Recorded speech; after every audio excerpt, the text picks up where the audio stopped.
अस्सलाम वालेकुम नाज़रीन, मैं हूँ इरफान इम्तियाज़ और आप देख रहे हैं आहट न्यूज़ डिजिटल। नाज़रीन, आज के इस व्लॉग में बात करने वाला हूँ कि जब किस्मत किसी इंसान की जागने वाली हो, जब किस्मत जाग जाए तो कोई दुनिया की जो ताकत है वो आपको गरीब नहीं रख सकती।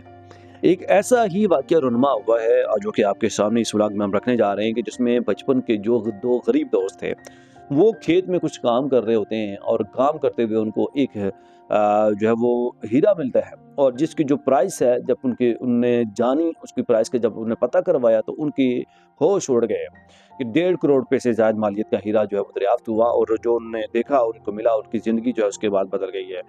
और नाज़रीन, इसीलिए कहते हैं कि कभी भी मायूस नहीं होना चाहिए। आपकी जो ज़िंदगी है, आपकी जो किस्मत है वो कभी भी बदल सकती है और आपकी जो बरसों की मेहनत है वो पल भर में उसका आपको जो है रिवार्ड मिल जाता है। और इसमें मज़ीद आपको डिटेल के साथ आपके सामने रखने जा रहा हूँ कि जिसमें 24 साला सतेश खातक और 23 साला साजिद मोहम्मद ने 15.3 कैरात का हीरा भारतीय रियासत मध्य प्रदेश के ज़िला पन्ना में दरियाफ्त किया है। और उन्हें ये हीरा जो है ये इस ज़मीन के छोटे टुकड़े पर काम करते हुए मिला जिसे उन्होंने चंद हफ्तों कबल ही लीज पर हासिल किया था। सॉरी। अच्छा, ये जो हीरा उनने मतलब ज़मीन भी उन्होंने लीज़ पे हासिल की हुई है। आप अंदाज़ा लगाएँ जब किस्मत खुलती है तो कुछ पता नहीं चलता कि कैसे खुलती है। और लीज़ पे हासिल की हुई ज़मीन के ऊपर वो कुछ टुकड़े के ऊपर काम कर रहे होते हैं, इस दौरान को हीरा ही मिलते हैं और बिना डायमंड ऑफिस की जांच पड़ताल में साबित हुआ कि ये वाकई असल हीरा है। इस इदारे के ओहदेदारान ने बताया कि इस हीरे की मार्केट वैल्यू 50 से 60 लाख भारतीय रुपए है, 1 करोड़ 80 लाख रुपए जो पाकिस्तानी रुपए बनते हैं। और उस इस हीरे को जो है वो जल्द जो है वो नीलाम किया जाएगा और उसकी जो भी रकम बनती होगी वो उनको मिल जाएगी। नीलामी में फरोख्त होने वाले हीरे की 12% रकम हुकूमत के पास जाती है, जबकि जो बाकी रकम से दरियाफ्त करने वाले फर्द को मिल जाती है।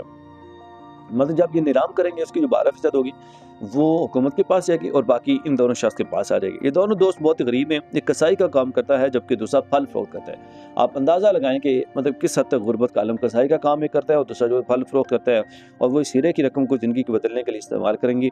इन इन दोनों के ख़ानदान इस जिला के दीगर ख़ानदानों की तरह बरसों से हीरे तलाश कर रहे थे और बिलाखिर उनको हीरे जो है वो मिल गए हैं यार। साजिद मोहम्मद के मुताबिक इनके वालिद व दादा दहाइयों तक जो खेतों में खुदाई करते रहे मगर उन्हें मट्टे के सिवा कुछ नहीं मिला। साजिद मोहम्मद के वालिद के मुताबिक आखिरकार किस्मत ने सख्त मेहनत और सब्र का सिला दे दिया। साजिद मोहम्मद और सतेज खातक ने कहा कि उन्होंने दौलत के हवाले से ज़्यादा बड़े जो है मनसूबे नहीं बनाए। उनका कहना था कि हम ज़मीन खरीदने कारोबार को तोसी देने या किसी बड़े शहर में मुंतकिल होने का नहीं सोचते। अभी हमारी तवज्जो इस पर है कि हमारी बहनों की शादी हो जाए। आप अंदाज़ा लगाएं उनकी जो सिंपलिसिटी है, उनकी जो सादगी है कि एक तो आपने जैसे खबर सुनी है कि उनके दादा से लेकर ये लोग हीरों की तलाश में थे लेकिन किसी को हीरा नहीं मिले और इनको आखिर जो है वो हीरा मिल गया। मतलब वही बात है कि जिसकी किस्मत खुलने वाली है कुछ पता नहीं होता कि कब खुल जाए। किस्मत का जो कहते हैं किस्मत आपके दरवाजे के ऊपर कब दस्तक दे दे आपको खुद पता नहीं है। एक पल बाद में आपकी ज़िंदगी जो है वो बदल जाए। नाज़रीन, उम्मीद करता हूँ व्लॉग आपके लिए इन्फॉर्मेटिव रहा होगा। एक नए व्लॉग से फिर हाजिर होंगे, तब तक के लिए इजाज़त दीजिए। अल्लाह।